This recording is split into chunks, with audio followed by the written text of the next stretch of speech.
and welcome to A Writer's Perspective. Today's guest is J.T. Bock, author of the UltraSecurity Series. As a child, J.T. wanted to be like James Bond, Indiana Jones, or Wonder Woman. Whatever brought her the most action, adventure, and romance while play acting on her stage, otherwise known as her grandmother's basement. In her UltraSecurity series, JT assembles a team of action heroes, supernatural creatures, and maniacal villains, and set them on adventures to exotic lands and alternate dimensions for their happily ever after endings. She speaks at conferences and contributes to panels about writing, graphic design, and pop culture. Her alternate identity is a graphic designer who enjoys spending time with her workaholic husband and their sidekick rescue dog. Please join me in welcoming JT Bock. Thank you, JT Bock, for agreeing to appear on A Writer's Perspective. I'm really excited to have you on board. Welcome. Thank you so much. I am thrilled to be here. When I got your email asking me to be a part of this, I was like, woohoo! I love doing these things. Plus, I haven't seen you in forever. I know, and I do love seeing you again. So that was really a double excitement for me as well. So how did you get started on writing? Did you just wake up one day and said, I want to write? Did you hear stories in your head like I hear from other authors and myself included? Tell me a little bit about that. Well, it started once upon a time when I was a little kid. I saw Romancing the Stone. Oh, I love that movie. And love that movie. I can't remember what year it came out. Was it 83 or 84? I don't know. I was 10 or 11 years old. And I just remember thinking I always enjoyed writing. I would write little short stories. Anytime in elementary school, we would have a project for English class and we got to write a short story. I would just eat it up. I absolutely loved writing fiction. But I didn't realize that you could actually have a career.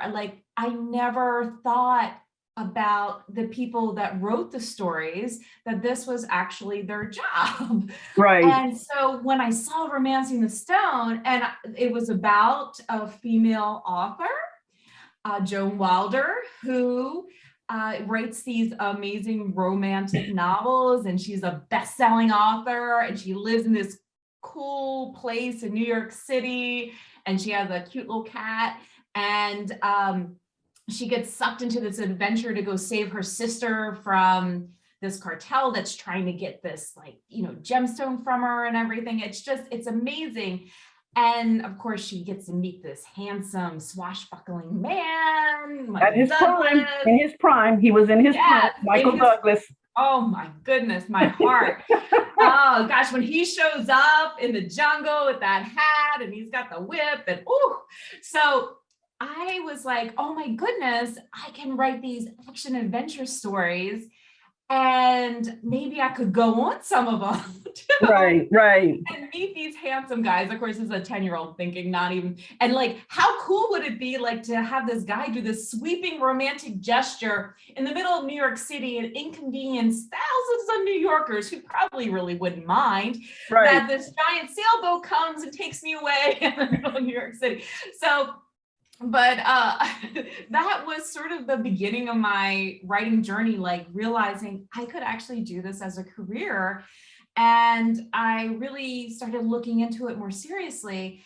And one of the things I really enjoyed doing, because I loved writing romance, and I would sort of mix in stories about boys I had crushes on, and I would write little romances with them. And then in my English classes, we would sometimes have to read our stories out loud to the class. And what I started to do was incorporate some of my classmates into my stories. And so besides romance, I would write romance, but those I wouldn't tell anybody with because the boys were in my class and I would be very embarrassed if you heard my little romance stories.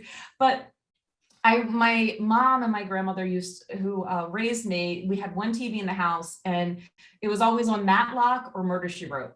And so I grew up watching these detective, and Heart to Heart too. Remember Heart to Heart? Heart to Heart, yeah. I know, it's a great series. Yeah. And so I grew up watching all these detective shows. And so I would write these short stories for my class, and I would have my classmates as characters, some of them that were getting killed, and like other ones that were like, you know, the detectives, and other people who were the suspects. And my classmates got so into them that they wanted me to go first a lot of times when reading the stories, you know, every month when we had these assignments, because they wanted to see what character they were slated to be. Yeah.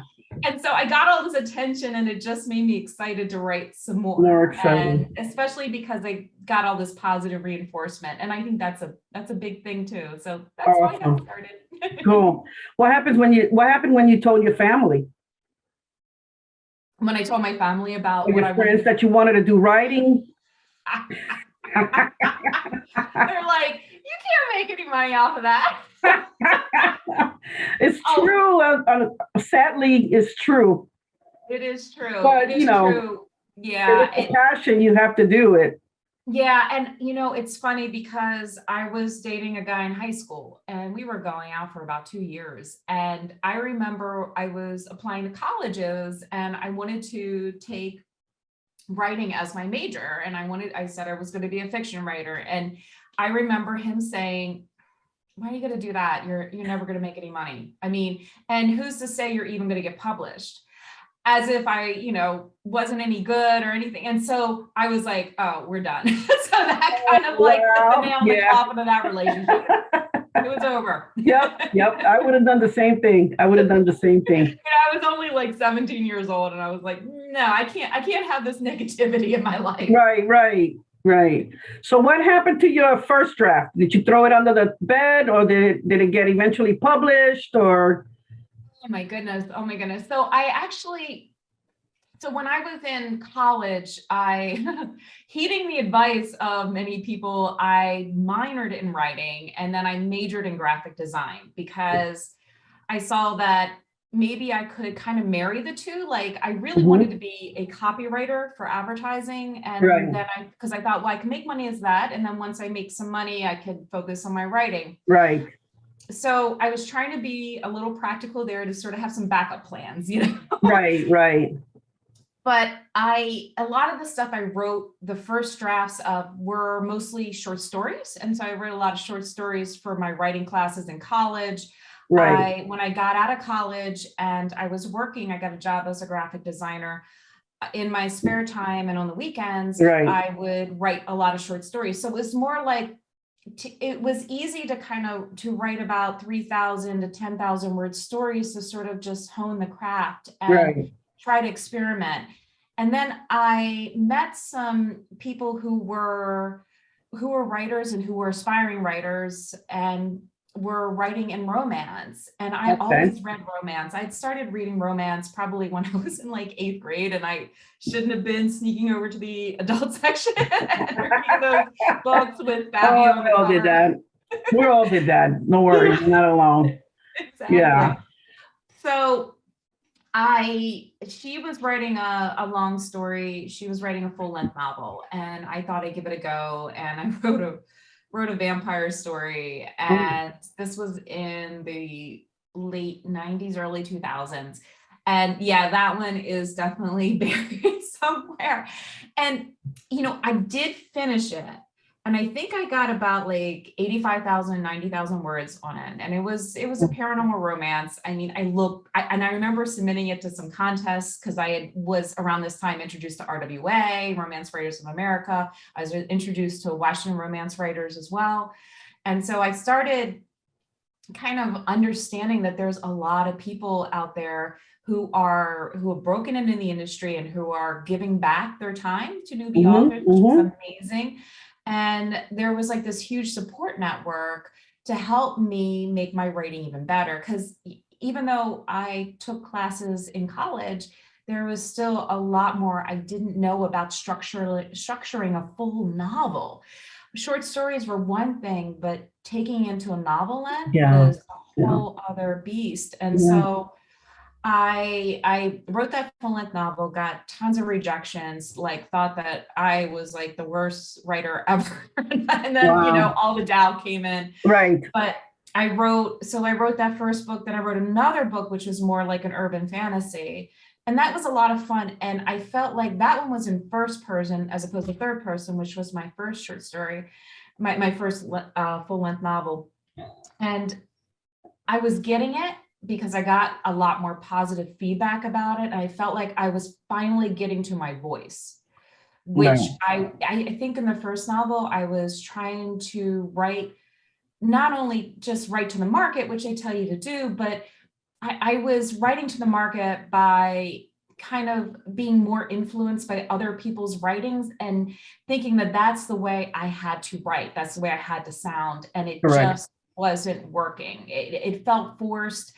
It wasn't me. And so by the second book that I wrote, which never got published either, I felt like I was getting my voice and I was feeling more and more confident. So by the time I wrote my third full length novel, that is the one that I ended up publishing.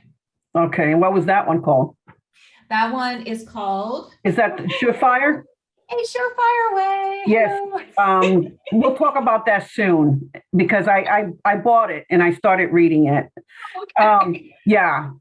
So what can you give a newbie writer a tip about, completing the novel? What kind of tip would you give them in terms of, once your novel is completed, what do you do next? Something of the sort. Well, for me, having the support of, and some authors love to work by themselves. I find that having a support group, like with people like you who can kind of give me feedback, whether it is about what my next steps are, or if available to read some scenes and give me feedback on that, that's really helpful. Right. I had several, by that time, I had several critique partners. And so they were working with me on the novel. And I had gotten to a certain point where they had a lot of positive feedback and I had worked out some of the kinks that they had found. But I felt like I needed something a little bit more substantial before I could send it off at the time I wanted to try to get it published. So I worked with a developmental editor. Mhm. And that person was, for me, it was almost like having a one-on-one, like a graduate level class in writing. Wow. Because this person was a professional editor. They had been editing for a very long time. They came recommended from some friends of mine. And she went through and really helped me structure my novel so that so that everything sort of came together a little bit more. And she also pointed out different threads or plot lines that might have needed tightening up, kind of like when you decorate a room and then somebody who is an interior designer comes in. And sometimes it's just a matter of moving a couple chairs around, maybe adding a couple throw pillows, just, hanging like, a few items just to sort of balance things out. And so that to me was incredibly helpful. And I learned so much from working with her. I will probably always hire somebody to look at it professionally at first before I go to a copy editor and then finish it up for publication. Right. But it really helped me understand what to look for when writing a full novel. Okay. Awesome. So I know you're married. Were you already established as a writer when you got married? Or were you married first? How did he react to you writing romances, if that was the case? Tell me a little bit about that. Well, actually, so my husband and I don't know if you're familiar with Ocean City, Maryland. Yes, yeah. I go there Okay, once so a year. Yeah. So it's so for anybody out there, Ocean City, Maryland. I live right outside of DC, and Ocean City is one of the places where a lot of Washingtonians and Mhm. Baltimoreans. I'm originally from Baltimore. Vacation. It's only a couple hours away to Right. the East Coast. But anyway, so they have a great boardwalk there and rides and all this great stuff. Mhm. So as a senior in high school, that would be our senior week. We would go to the boardwalk. That would be kind of like our first time out as adults. And I met my husband on the boardwalk in Ocean City. I was Oh, 17, he was 19. Uh, oh, we we went to college in state, but we dated all throughout college, and we thought that if we were still together after that, that we would get married, and we did. So we were like the first of oh, our friends to get married. I yeah. was like 22. Yeah, I met him. So I met him at I think it was the Lady Jane Salon, Silver Spring. He came in one of the readings, I think for one of your readings. Yeah, very nice guy. oh, thank you. So how does he, what does he think about your writing career? How do you balance, well, you're a graphic designer, right? So you work full time. I'm freelance right now. So Okay. for the last 10 years, I am very fortunate because I freelance. I have a couple clients. I also run a business with my husband, so I do a lot of back end stuff with that. So my time is kind of flexible. Okay. There are times when I like for weeks on end, I will be just working 40, 50 hours a week on a project for a client or some other things for our business. And then there's other times when I have maybe like 10 hours of client work for that week or 5 hours, and then I can work in writing. So it's a really kind of like ebb and flow sort of business, which I've gotten used to and I really like. I really like having that flexibility. But my husband, he actually is the guy that I left the old boyfriend who wouldn't support my writing for because Well, he was a smart man. yes. And so my husband always knew I wanted to be a writer. He would always read my stuff. He was incredibly Oh, supportive. He's an artist too. He went to Baltimore School for the Arts, and wow. he is a really good fine artist. He went into graphic design and he does presentation design for a living. And he jokes about how he sold out because he couldn't. He has several classmates that did really well in the fine arts, but not that many. It is again really hard to make a Oh, living yeah. Yeah. off of art. But he always read my stories all throughout college, and he knew I always loved romance, and so he reads all of my novels.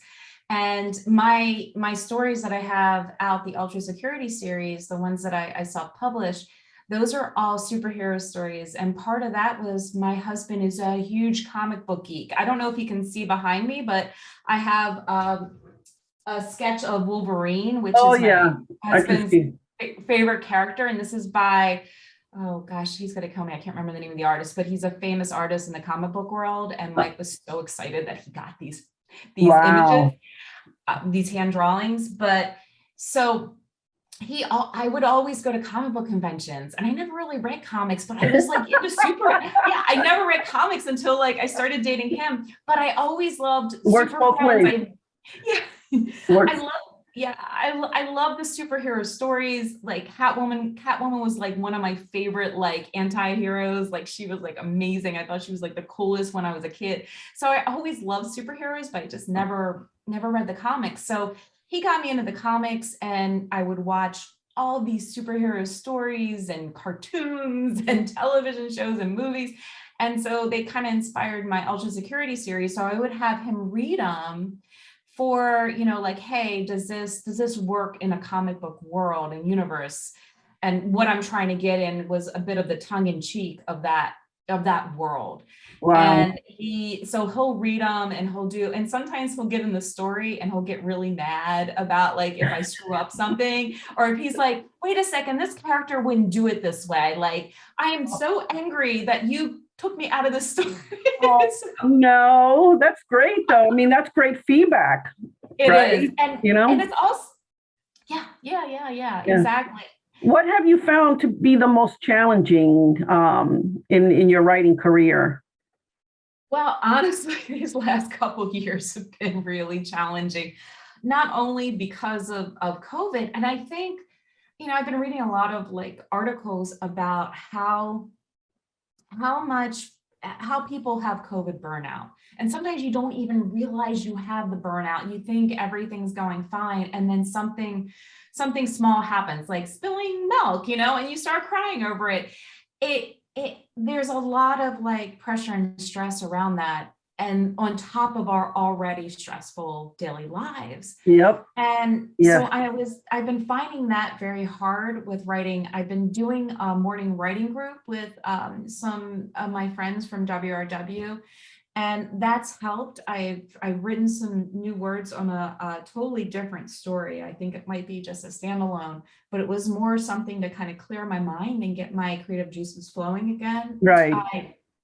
I was having trouble because so I was working really long hours, and I was trying to have time to write and time to market. As you know, like writing and marketing that's a whole other conversation, That but is it, unfortunately yeah, it's like gotten. sometimes it just takes all the energy to write the words, but then you also have to concern yourself about marketing and getting your stories out there, especially in a crowded market that we're in right now. Right, And right. yeah, and so trying to balance that plus work, plus taking care of the house, and I have a little doggy too. Oh yeah. It Your fur has, baby. I have one too. oh, All the time. I saw him go by. You did? Oh my God. Oh, that's gonna be in the video. Oh, Looking over your shoulder. It was adorable. when was this? I didn't see her. It was earlier? It was like about 2 minutes ago. She came Really? by, looked at me, and then just went away. God. Adorable. Oh, darn it. I'm gonna have to figure out how to edit that. Oh, I think people will like it. Hey, you know what? We'll do a contest. When do you see the dog? Oh yeah, that's true. Yeah, I could do that. She's right over here. I normally lock her out because she starts for some reason she gets nervous if when she hears me talking to other people. She doesn't know where the voice is coming from. And so she gets nervous and she starts whining. And so Oh, in trying to put my questions together for the interview, I forgot to lock her out. And so she's in here with me. So you saw her. I better not look at her too much because then she'll come up, she'll appear again on the camera. Ay, ay, ay. Okay. Uh, what has been a valuable lesson that you've learned in your writing career? oh my goodness. I think one of the things that the main thing, and this might, I don't want this to come off as sounding trite, right? No, no.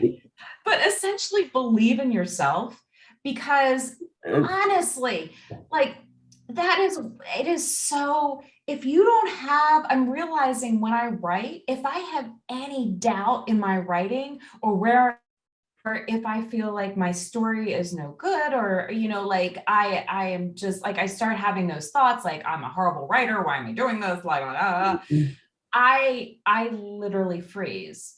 And not only is it, do you need that kick in the pants from yourself, the belief in yourself when you're writing the words to begin with, but you also need to have the belief in yourself when you hand it over to others to critique, whether it's your critique partner, your editor, or when you finally put it out there and you have these people reviewing for the world to see. Right. You have to be able to look at that and say, okay, what can I learn from this? What is total just somebody's subjective opinion versus their objective opinion? What editing can I take the feedback that I'm getting from critique partners or editors? What is definitely important, and what is like, this doesn't, if I do this one part, if I change this one character, if I change this one scene, this is gonna disrupt the flow.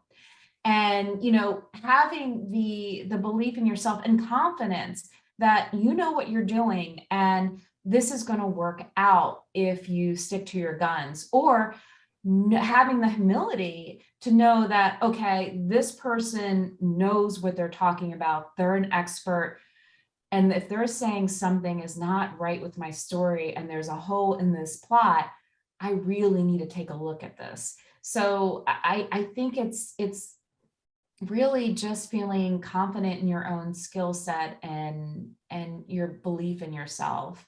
That is really something that, and I have to remind myself of that all the time.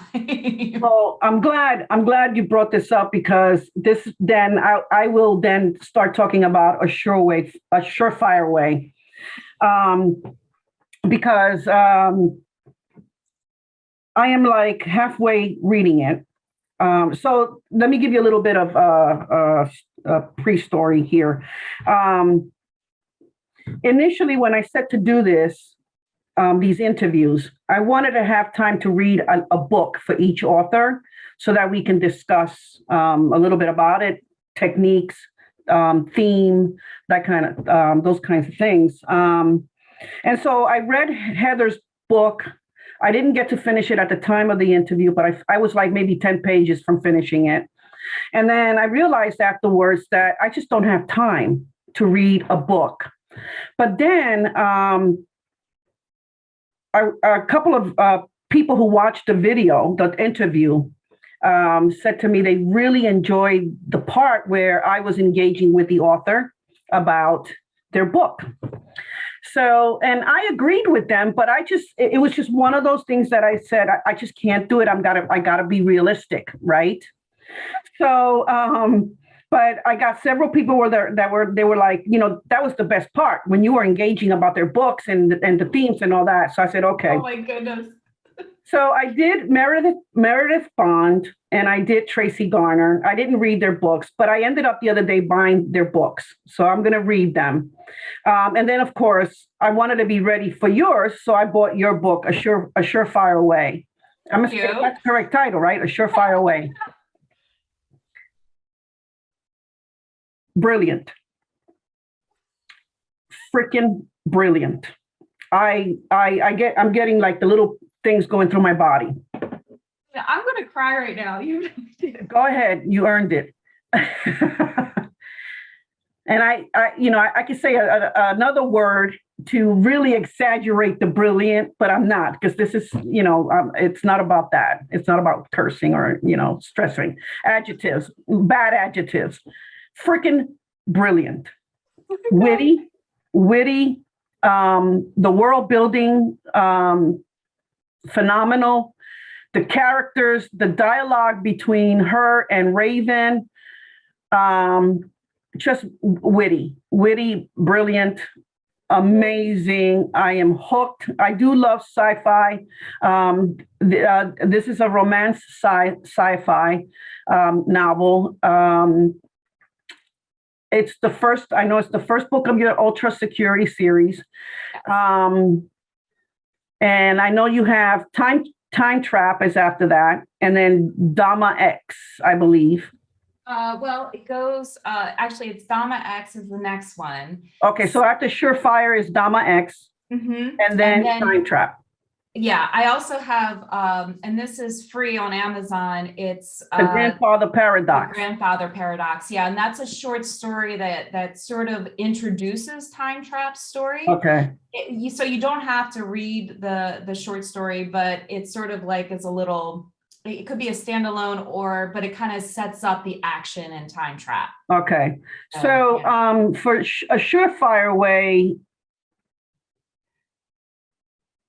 it's very well thought out, very well planned. The story flows fantastic. Like I said, I love the thing about the gods, the Aztec gods, and their connection to mankind. And Raven, I love the stress, the tension between Raven and Surefire. Where do you get these names? I mean, Raven I can see, but Surefire, where did you get? And then Time Trap, where did you get? Well, what it is that, so I'll let you in a little secret. So what I try to do is that, so in a lot of superhero stories, like in the Avengers and all, they have their code names. and then you have the real names. And a lot of times the real names will have two consonants the same. So like you have Peter Parker. and so like I was trying to do that with some of my heroes too. So like you'll find like the real names will have like two of the same, consonants starting it. But Surefire came from what her ability was. Like she had like this sure shot ability. Okay. And so that was my idea, was that I was trying to come up with kind of like Hawkeye, Hawkeye has that the ability to aim and shoot at anything. And so that's how I came up with her name, Surefire. And then Raven came from the fact that the in indigenous population of the Americas and Native American folklore, like the Raven was a thief. And in some stories, Raven was a good guy. And then in other ones, he sort of was very mischievous character. And would cause kind of trouble for the other gods and everything. And so in one of the stories, the Raven actually steals the sun. And so I took that mythology, and that's one of the reasons I had his name is Raven. And what's interesting too, his way of speaking, his dialogue, I got from Ryan Reynolds, because number one, I love Ryan Reynolds. And I loved his personality. There was several movies that he was in, and well, any movie really Ryan Reynolds is in. He's very witty, very like just like super funny. Even if he's playing sort of like a rotten role, he just really has a great way about him, and he makes everybody feel comfortable. And so I wanted that for my character. And so Raven is inspired by. I that's a whole other video, but I never liked him until I saw him in the Hitman's Bodyguard. Oh yeah. Then I was like, I couldn't wait to see the Hitman's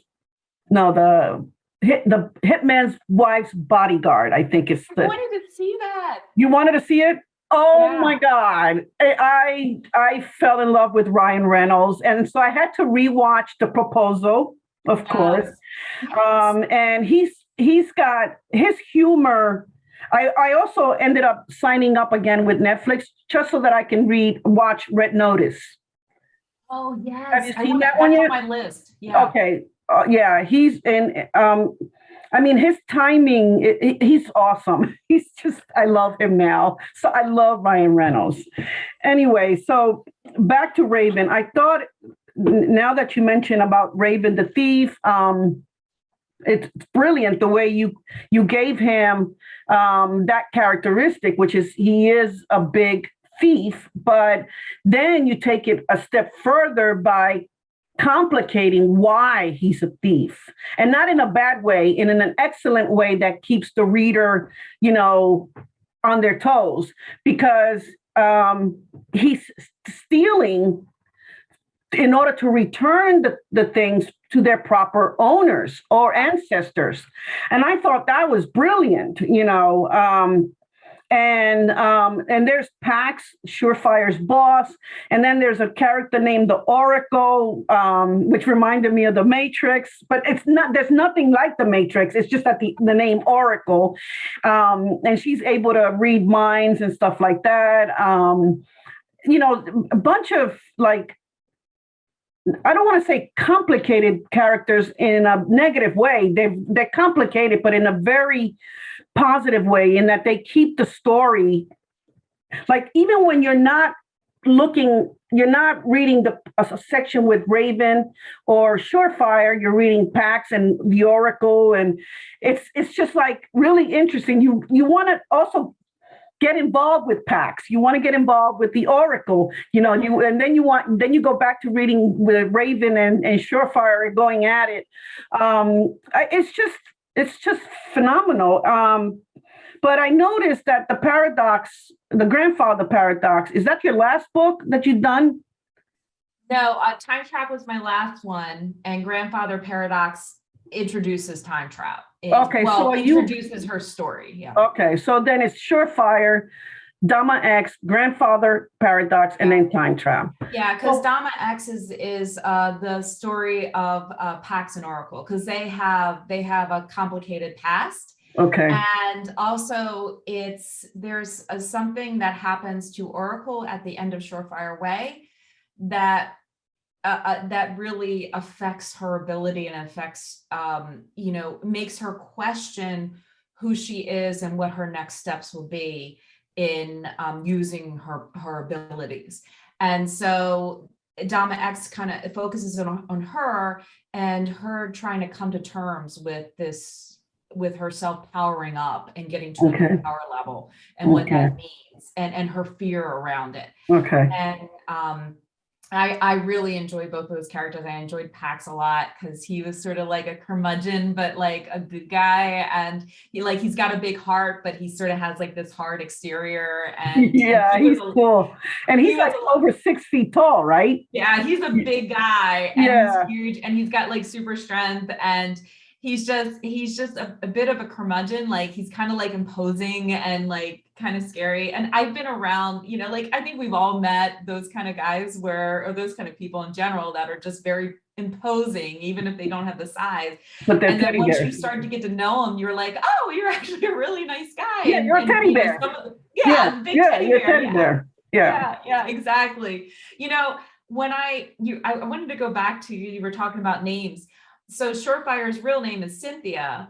Right. And Cynthia is actually, I'm going to try to remember. She's a general's daughter. She's a daughter of a general or colonel or something, right? Yeah. Yes, she is.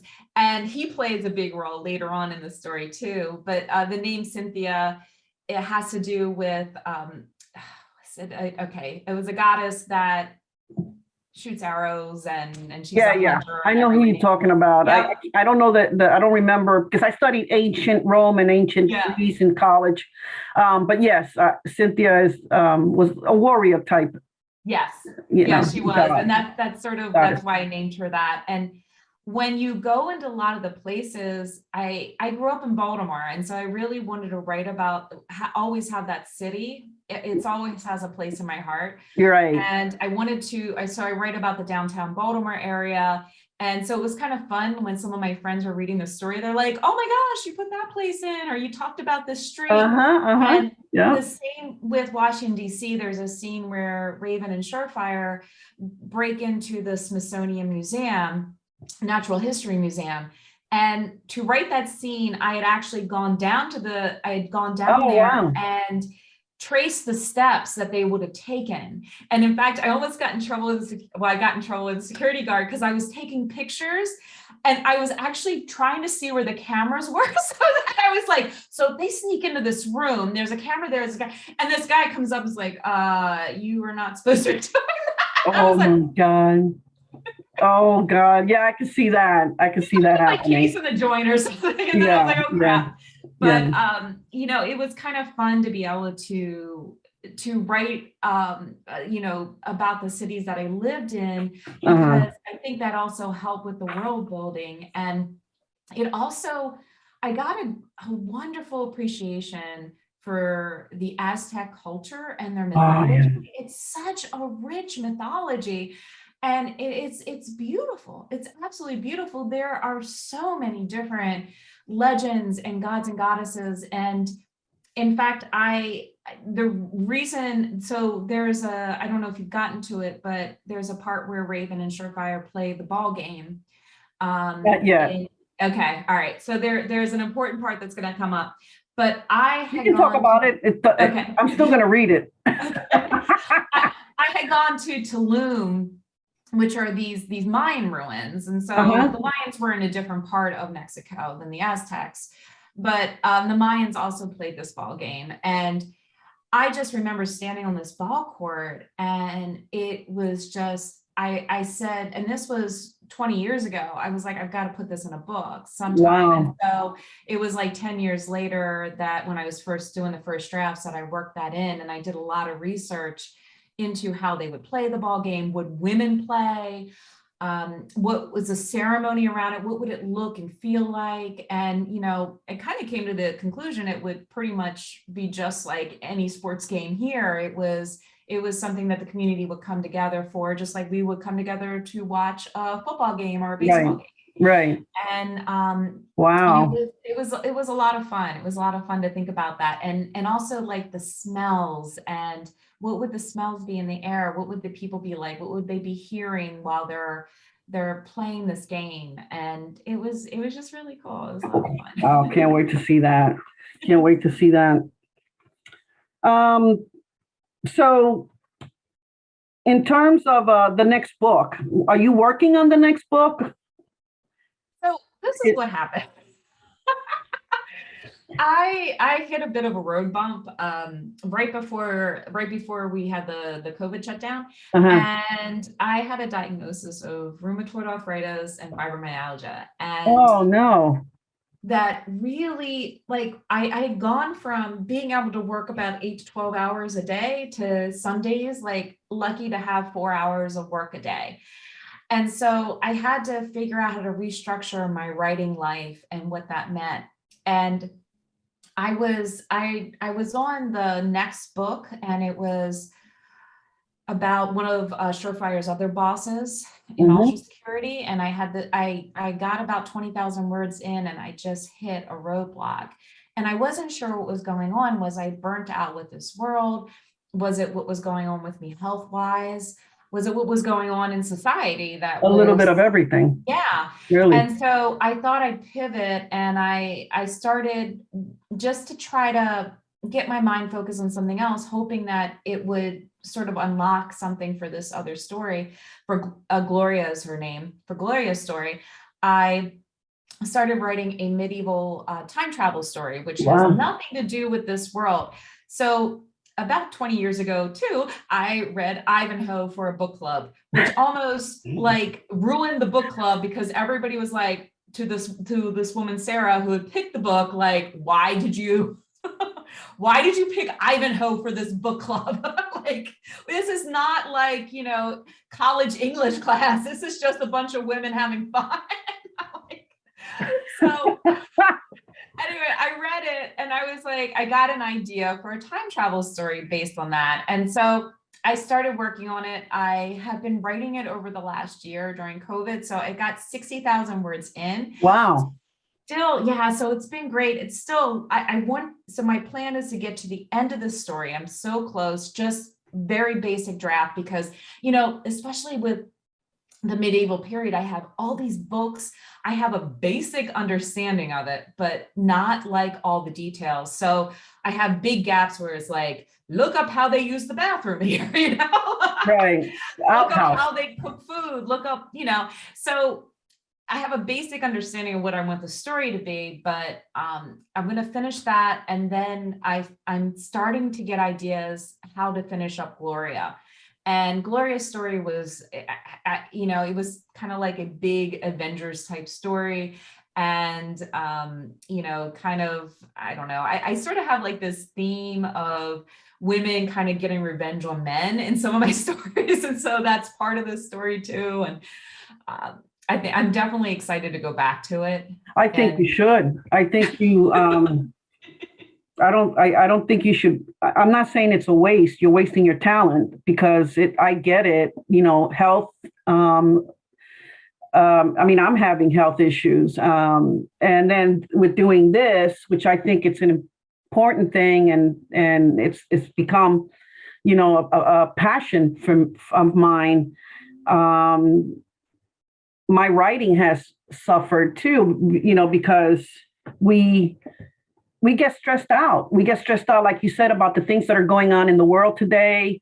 We get stressed out because of the health issues. We get stressed out because of family issues. I mean, it's a hard, it's a hard career for someone who wants to do writing, and you have a lot of crazy makers in the book, The Artist's Way. They talk about crazy makers. read that, yes. Yeah, I started reading it. I never finished it, but I have it. So I have it in digital and I also have a hard copy. But I Yeah. loved it. It was true. I mean, everything that I read up to where I stopped, I really enjoyed it a lot. It's a great book for anybody who wants to be, doing any kind of art, and yeah, you have those, and I loved it because she calls these people the crazy makers. I don't know if you remember that, but these people that, you tell them, it's like if you have a family and you tell them, okay, I'm going to go into my writing cave, don't bother me. You close the door, mom, I need this. Where is that? Or honey, where's the blah, blah, blah? So it's like, so I feel sorry for these writers because of the, so yeah, so I mean, I get it. But I think I'm going to be honest with you. After I started reading Surefire, I went and I looked at the other books and I was like, wait a minute, that's all she wrote? Damn it. I want more. And so it's funny because I switched my head now. It's like, I'm not the writer now, I'm the reader. And I'm like, okay, so I'm going to read, after this, I'm going to read Time Trap or Dama X and then Time Trap. And then I'm going to read The Grandfather Paradox, whatever order they are in. But it's like, but is she going to write another one by the time I'm done? Is she going to have one out? So now, you know what, you've done it for me. I was waiting for a sign from the universe, and now you have given it to me that says, Jen, you've got to get back to the other. You got to get back to it, whether it's the medieval time travel one or I don't know. I don't know how else to explain it, but you're a phenomenal writer. Thank you. And I'm not trying to be nice or I don't want anything in return. I like I said, I started reading it and the conversation and the back and forth between Raven and Surefire was witty, was snappy. It was just fantastic, and again, the world building was fantastic. It's just so. I wanted to say something, but I didn't know how to say it without offending you. So you better get that fifth or fourth book done before I finish all the other books. Darn it. I will. Well, you know what? This is the deal. So one of the things that I did after I got my diagnosis is I started paring back. Like for Washington Romance Writers, I was volunteering a lot. And I pretty much told them, I said, I have to step away. It's not that I don't appreciate the organization. It's just that I don't have it in me. And, just the stress associated with worrying about things. And then I also sat for my day job, for my graphic design job, I also do, I do presentations. I give presentations. I also design presentations. And so I went ahead and I was sitting on a board of a presentation organization. And I sat on that board for, I think it's been about 4 years. And wow. I was a secretary for a while. And then I was in charge of Marcom.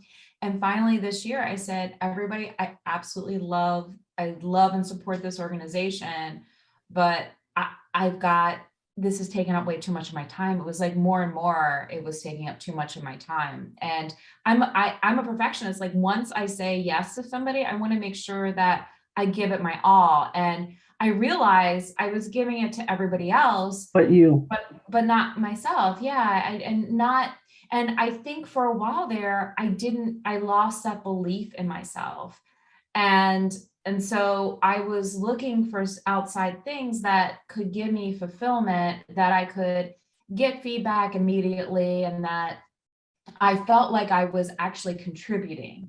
And I think for a while there, I questioned, was I contributing with my writing? How was I, where did I fit in the world? And so those doubts came in and I started looking elsewhere. And so finally, this year, especially with my health issues, I was like, you know what, I miss it. I miss writing. I miss. You do. Yeah. I feel it too. I start to, I just get negative. I get very negative and something is missing. And then it takes me a little bit to realize I'm not doing what I'm supposed to be doing, what I was called to do. And so when I start to write, then I'm at my best. My problem for me is, I've had issues. I had a brain tumor in 2012. And thankfully it wasn't cancerous. So I got that removed. And then I got osteoarthritis. And then, on top of that, I'm diabetic. And so, you can let these things take you down. And this is a good lesson for newbie writers or people who want to write and feel, there's too much going on. Well, yeah, there is, and there'll always be too much going on. So it just boils down to, what do you want to do? Do you want to spend the rest of your life worrying about the too many things that are going on, or do you want to do what you're being called to do? And yeah, it's about taking care of JT. If, giving yourself to all these organizations is taking away from what's in here, let it go. Let it go. Let it go. Let it go. Because what's important is your health, yes, because without JT, we're not going to have the books. So that's important. Okay, yeah. So you got to take care of yourself, because I want those books. And and then and then the books got to come. So awesome. Let's see. So I think we talked about where you get your ideas. Did we? I know you said the technique you use theme is from the comics, but where do you get ideas? How did you get the idea of doing the axe stick? It's interesting because it was a combination thing. It was actually, going to Mexico and experiencing the culture, experiencing the history of Mexico. Because I'm not like the person that just hangs on the resort. I want to experience the culture. And, so we went on a couple of tours of the countryside. I got to see a lot of different ruins and understand more of the history of Mexico. And that to me was just absolutely fascinating. It's so rich and diverse and just beautiful. And so I started reading more about legends and the people who were living in Mexico before the Spanish came, and what their societies look like. And so I started seeing some of their legends and reading, their different, and it was interesting because a lot of their legends and their mythology really reminded me of Roman and Greek mythology. It's interesting how across the Atlantic, we had these same sort of archetypes throughout the mythology, and just how much there's a connection between all of our cultures, no matter how remote the cultures were from each other. And that's fascinating to me. Yeah. And so I started reading more. And so I started getting some of these ideas. And there was 2 points I wanted to make. One thing that was kind of cool about this story is that Raven's father was in the military, and he had he got into stolen goods, being over in the Middle East and taking, selling on the black market goods that they ransacked in different historical sites that they came across. And that was based on true stories that came out of during the Gulf War of some soldiers that had done that. I believe there was a movie made about it too, that George Clooney, I think, was in. And then there was I want to say the Three Kings. Yeah, that was it. The Three Kings. I'm a big movie buff. yeah. So that movie made me think about that was sort of what inspired Raven's background. And then what's interesting now is that you're seeing, I always would go to these museums and I would see pieces that were from Egypt, pieces that were from Ethiopia, Nigeria, parts of Japan and China. And it wasn't pieces that were gifted. They were pieces that were taken from these, all these different people. And I started thinking about how that wasn't right. And so, part of Raven's atonement for stealing these pieces to begin with is to take them back, because I really do believe a lot of these pieces, especially, they're they're spiritual. You know, some of Mhm, mhm. these artifacts were used in spiritual, in cultural rituals and religious rituals for Yes. these many people around the world. And so now what I'm been excited about, and especially in the last, like, 5 to 10 years, you've been seeing like the British Museum giving back pieces like to Egypt Right. and to so many other, African nations, that these were stolen from them, Yeah. hundreds of years ago. And Yeah. so I think it was kind of cool that that theme in my book of returning that That was which belonged to brilliant. other Yeah, cultures, that was brilliant. it is actually coming to play, because one of the things I think, like all of us, it's interesting to have that connection to our past, and especially various countries, when you're missing these important pieces of their past, and they're in another country that had actually taken over and colonized them, Yeah. and not to have that, that's an important part of their identity. Right. Just like Right. I mean, I've been enjoying looking at my history, my family history, and I find that feeds into your identity, like where you came from, Yeah. and what is important to your family. And so, a lot of my ideas come from places I visit. I love watching documentaries. I'm a huge movie buff too. And so Yeah. there's a scene in A Surefire Way, and I was trying to remember before we got on, but I was having difficulty trying to figure out how Surefire and Raven were going to get out of this certain situation. And I was like, this doesn't make any sense. This doesn't make any sense. Like I kept running at it in different ways. And I'm like, no, they would get in trouble with the police. No, the security would find them, all this stuff. So I took a break and I watched a Tom Cruise movie with my husband. And I can't remember if it was like one of the Mission Impossibles. It was like, one of those action adventure movies. Uh-huh. And so there was a scene where he walks into a diner where the female protagonist is in, and he comes up to her and he essentially like kidnaps her and then takes her off into his car, and it was all like for show. And he did this, Is and that so Night and Day? yes, oh my Cameron gosh, Diaz. you are so Cameron good. Diaz. You are so good. Oh, babe. My cousin used to call me. My cousin, oh my God, my cousin would call me and say, Lena, I'm talking to Joe Schmo, and there's a scene, and in the scene, the character did this, this, this, and I'll be like, oh yeah, back 1957, Paul Newman and Jackie Gleason, blah, So she'll be like, I am seriously like, never I fail. bow to your knowledge. Night and day. I could not remember it. Yes. Night and And day. so I had like major block, and I saw this scene and how it blocked out, how they interacted. And I was like, that would work. Yep. Yep. So I took that and I wrote the scene based on how they got out of that situation, and it flowed perfectly. And I was like, oh my gosh. So that's another way. It's just from, I watch movies, I watch documentaries, I read, and I have these little notebooks, and I'll write little like things. I was just watching I don't know if you ever saw the series called Explained on Netflix.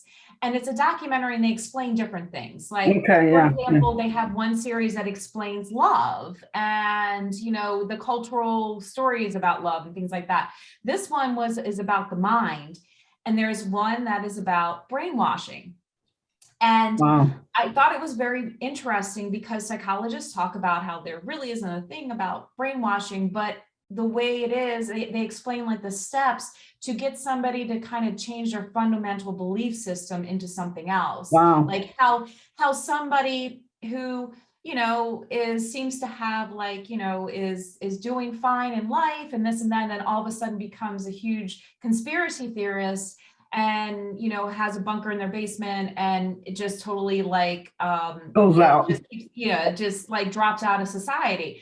How that can happen to somebody. And so I love this term. This one psychologist said, I don't like to say brainwashing. I like to say it's brain hacking. And I was like, oh, interesting. so I wrote that down, and I don't know if that might come into play in one of my later stories, but like those kind of things, like I keep a notebook with me and I'll just write it down, just like, this is an idea. Yeah. Oh my God, that's pretty funny. I wanted to, because I'm reading from my iPhone. So I don't know how far I am into the book in terms of pages, but I am at the part where they're in his apartment, Raven's apartment. They got there, and she had a huge headache, but she's getting better. And now they got to plan how they're going to go, I think, into the police precinct to steal something that they need to get. Of course, I want to know, do they end up together? I'm really bad, because what I do when I go, this is terrible. When I go to buy books in person, not online, because you can't do it online. I would if I could. I like to go to the end of the page to see if they stay together. I don't want to spoil it for readers that are listening or watching this. So I'm kind of hoping they stay together. Well, it is a romance, right? So. And readers love happily ever afters. Yeah, so I'm going to assume they stay together. He's dead, but he's kept alive by the gods. Mm-hmm. Yeah. And Ari was the one that killed him, according to Raven. So I haven't gotten to how the heck that happened. I guess he'll explain. I hope it's explained later on. Yeah. So I don't know. And what I also love is the conflict with Surefire, because she wants to turn him in, but at the same time, she's kind of like getting torn. You know, because he's totally different from what she imagined. And so she's always, and what I like is she's consistent and always trying to find a way to turn him in, even though there's a part of her that's, telling her, let him be. So I don't know. So I we'll see how they end up. But having really fallen in love with these two characters, have you thought about book 2 of Surefire, like a sequel to A Surefire Way? Well, what I do in each book is that the cast of characters are still there, but I'm focused. No, the character. So like on Dama X, I focus on Oracle and Pax, and so you see the whole story through their POVs. But Surefire and Raven turn up, and they have more adventures. Okay, cool. And in Time Trap, it's through her POV and her love interest POV, but Surefire is her best friend, and so she teams up with Surefire. Good. To fight the big bad. So Surefire and Raven, you see their relationship and what's going on with their relationship throughout the stories. Oh, cool. Yeah, I'm considering doing another standalone with them, with those two characters, because I really enjoyed their dynamic. And I do love writing dialogue, and it's so much fun for me to when I can, because I love listening to conversations. Oh my God.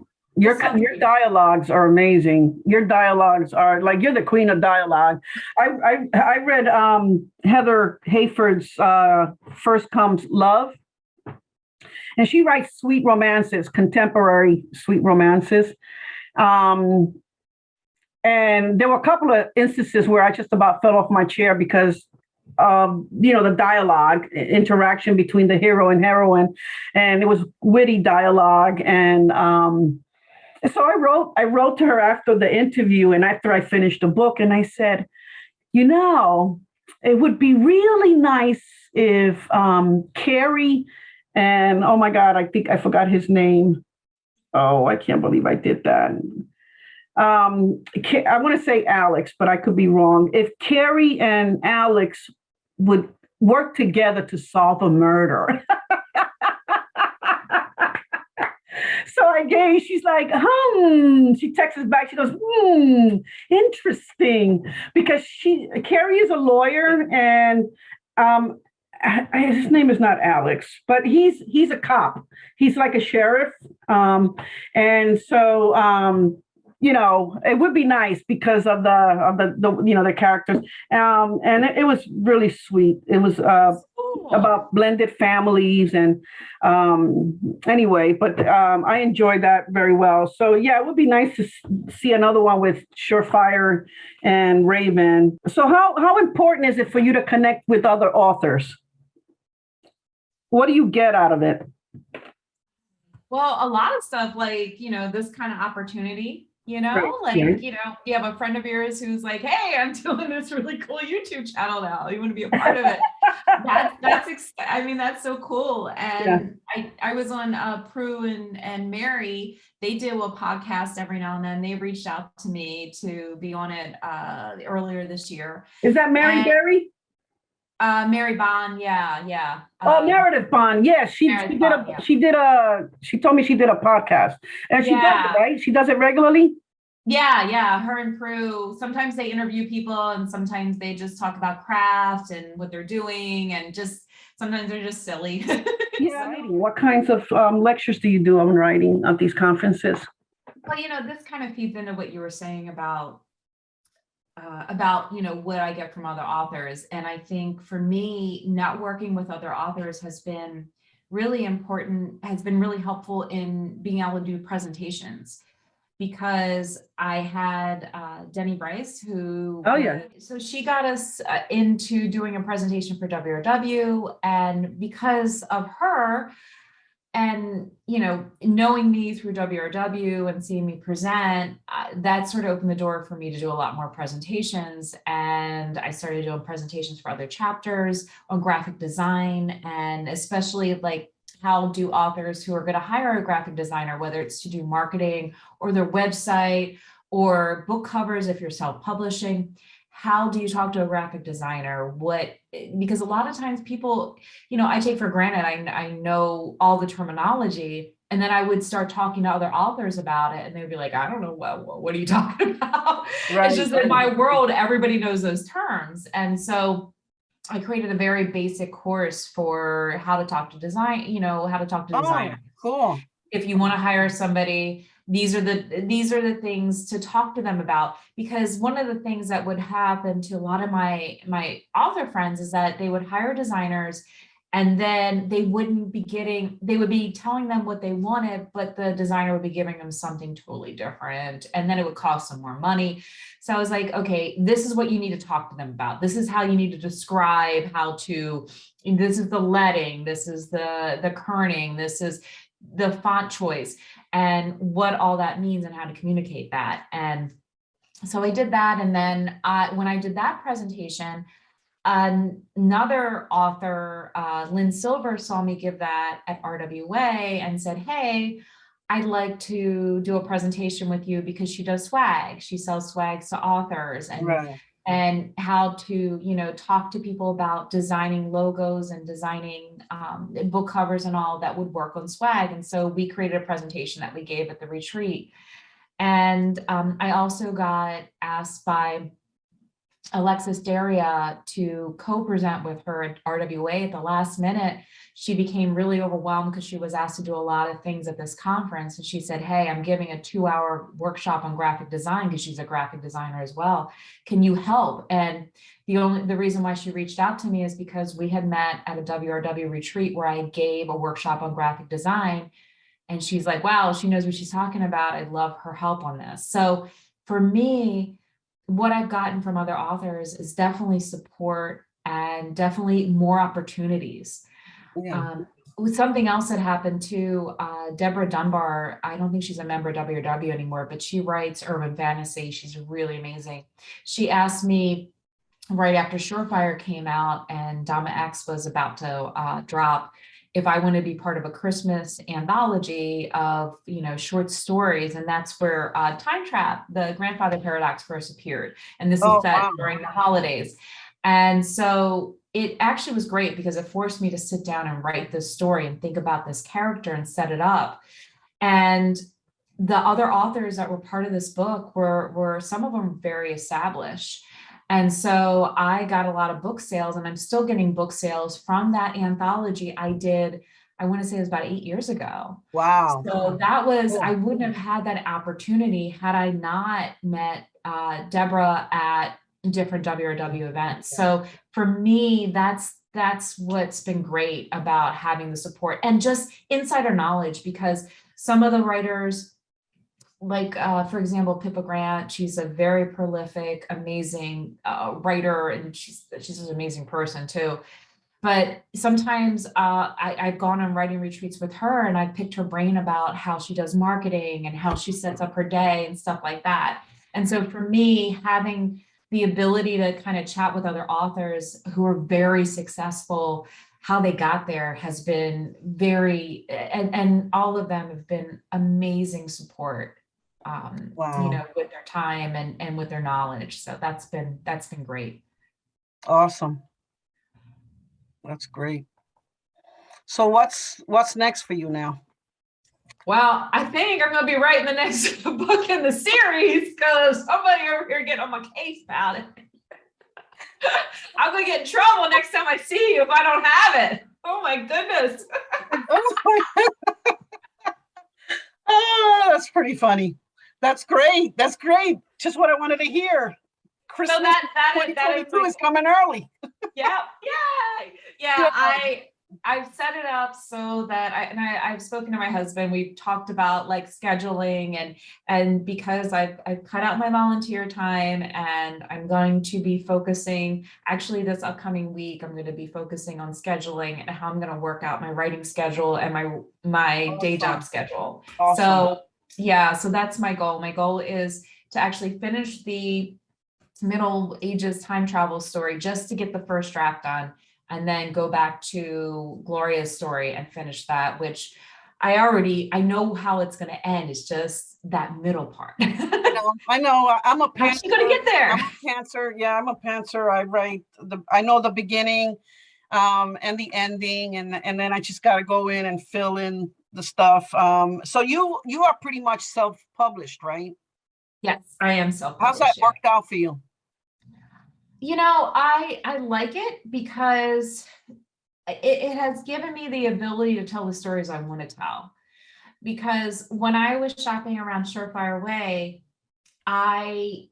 nobody wanted it. And I remember talking to this editor, and she was really wonderful. She came to one of our retreats, and she read the story, and she said, you know, it is a really good story. And it made me feel good to have this, you know, professional editor from one of the big publishing houses say this. She's like, but I have no idea how to market this, and I don't know where to put it. And so hearing her say that, number one, helped like give me a boost of confidence. And then I was like, you know what, I can spend years shopping this around until somebody finally says, oh, I know how to market this. And at the time, like the Avengers was starting to come out, and it was starting to reach comic books. We're starting to reach more and more people. Like, you know, when we go to Comic-Con now, we used to go to Comic-Con, and there was, you know, hardly, you know, I mean, there were a lot of people there. But then like after the Avengers came out, after so many of these other movies, and it reached more people, it like exploded. And so I thought that would help sell my stories, but it didn't. To the publishers, they still were like, no, we want to know it's going to sell. So that it gave me the freedom, because then I was like, you know what, now I'm not going to worry about trying to write to their markets. I'm going to just try to write to my readership. And so it gave me that creative, the way to express myself creatively. It gave me that freedom to say, I'm just going to do what I want to do. Yeah, exactly. That's how I feel too. I mean, I sent out the first one and got rejection after rejection, and then, you know, you're told, oh, but you have to write a certain topic or a certain thing. You have to do this, you have to do that. And it's like, you know, I don't know, for me, when I feel that I'm giving restrictions after restrictions. It's like you take the fun away, or I give you the power to take my fun away. And so, you know, I self-published them. I've had beta readers look at it, corrections after corrections, and I still, you know, once in a while I'll get somebody to say something negative about it. Yeah. You know, my thing is as best as, I mean, and I've read, like, the first book, I must have read it like 20 million times. Yeah. And I must have had 20 million people read it. I had a lady in Germany who claimed she was an editor in a past life. I sent it to her. She worked on it, and people still found things wrong with it. But they loved the characters. They loved the stories. I had a book club of 15 women read it. They loved it. Yeah, they loved it. Oh, And minor corrections, which I fixed. And then finally I was like, you know what? You look at it and you look at it and you look at it and you look at it. You know how that goes. So I yes. finally published it. Yeah. You know, the one thing I did wrong, and it's preference. I try to use English vocabulary. So, like, for example, the word color is COLOR in American, you know, language. In British, it's COLOUR.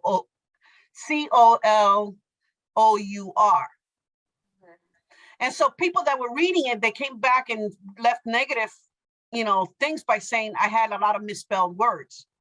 Yeah. Because they didn't know that was British, you know. Yeah. And so, you know, once that remark is there, Yeah. you know, the book is not gonna sell, because people are gonna think that it's full of bad vocabulary. So in the second book, I think I fixed it. In the second book, I decided to get rid of any British dialect, you know, British words spelled, you know, so I made everything American spelling. So hopefully that'll do better. And then I'm trying to finish book 3, but I found a critique partner right now. I think she's fantastic. And so I'm critiquing her stuff, and she's really almost flawless in her writing. I'm catching more stuff about inconsistency versus grammar or you know. And she's happy with that, because that's where I think she claims she needs the help with. And then she's catching you know, everything that minor, but things that I need, you know, help with. So hopefully that'll work out. That's, to me, like one of the most important things, when you can find a really good critique partner, you know, somebody that gets your work and you don't want somebody who is going to try to rewrite your voice. Right. Because that's like one of my biggest things. It's like, I really, and it's hard sometimes, but I really struggle with making sure that if I suggest a rewrite on a paragraph, like if I'm reading something and I'm like, oh my goodness, this is not flowing well, I'm confused about this, what are they trying to say? And so I want to, like, I'll do like a comment and say like something like this, because I think this is what you're trying to say, but it's very confusing the way you have it here. Right. And so, because I've had people who were very insightful, but they were very forceful in their views. Like, this has to be written like this, like totally rewriting my work. I'm like, no. I need suggestions. I don't need you to, you can say, write something like this so that your point comes across more. Right. That is fine. But, you know, you have to be, it is hard to find that person that works really well with you. Right. And see, with hers, like, what she does with mine is she'll rewrite a sentence, but I have the choice. Yeah. And she's okay with that. And that's what I do as well. I'll say something like, okay, this is how I would write it, or this is how I think would make it flow, or, you know, you're missing something. This is an idea, word it your own way, but as long as you get what I'm trying to say. Or I'll do the comments, and then in the comments I'll add suggestions. or say Yeah. something like, something is missing in here because you go from point A to point C.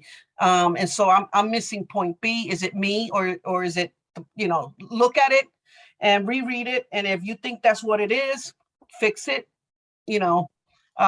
So yeah, I think I've gotten very lucky with her after years and years of, struggling to try to find the right critique partner. But I want to give you a big thank you again for doing this, and keep on writing. I think that's your calling, and I got two books and a short story to read up before I start on your fourth book. All right, I got to get started on this next one, so you can get caught up. Welcome back. I hope you enjoyed our visit with JT Bock. For more information on JT, please check out the description box below for links to her website and books. I want to apologize if the video comes across choppy. We had technical difficulties throughout. Please do not forget to subscribe for the notifications about future interviews. In the meantime, take care and keep on reading and writing.